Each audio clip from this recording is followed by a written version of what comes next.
Inihayag ngayon ng Department of Transportation o DOTR na nagsimula ng bumiyahe noong June 10 na Miyerkules sa mga bus mula sa Davao International Airport patungong General Santos Airport and vice versa para maserbisyuhan ng mga apektadong pasero kasunod ng tigil operasyon ng General Santos Airport dahil sa tumamang magnitude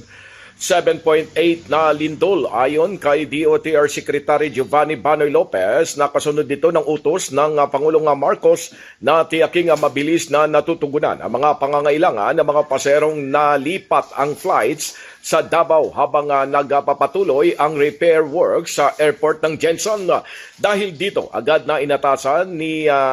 Secretary Lopez ang LTFRB na maglabas ng special permit sa mga bus para makabiyahe sa rutang Davao Airport, Jensen Airport, Davao Airport. Paliwanag pa ng kalihim ang priority ng DOTR ay yung safety at convenience ng apektadong pasero habang binibilisan nila yung pag-aayos sa Jensen Airport. Dapat ay may mas maayos na opsyon ang mga pasahero para makapunta ng Jensen matapos na ma-reroute ang flights nila sa Davao. Dagdag pa ni Secretary Lopez na may 6 na biyahe kada araw mula Davao Airport patungong Jensen Airport simula alas 8:30 ng umaga hanggang alas 11:30 ng gabi kung saan ay 6 din ang biyahe mula sa Jensen Airport papuntang Davao Airport mula alas 5 ng umaga hanggang alas 8 ng umaga. Sabi pa ni Secretary Lopez na ang one-way na pamasay sa naturang rota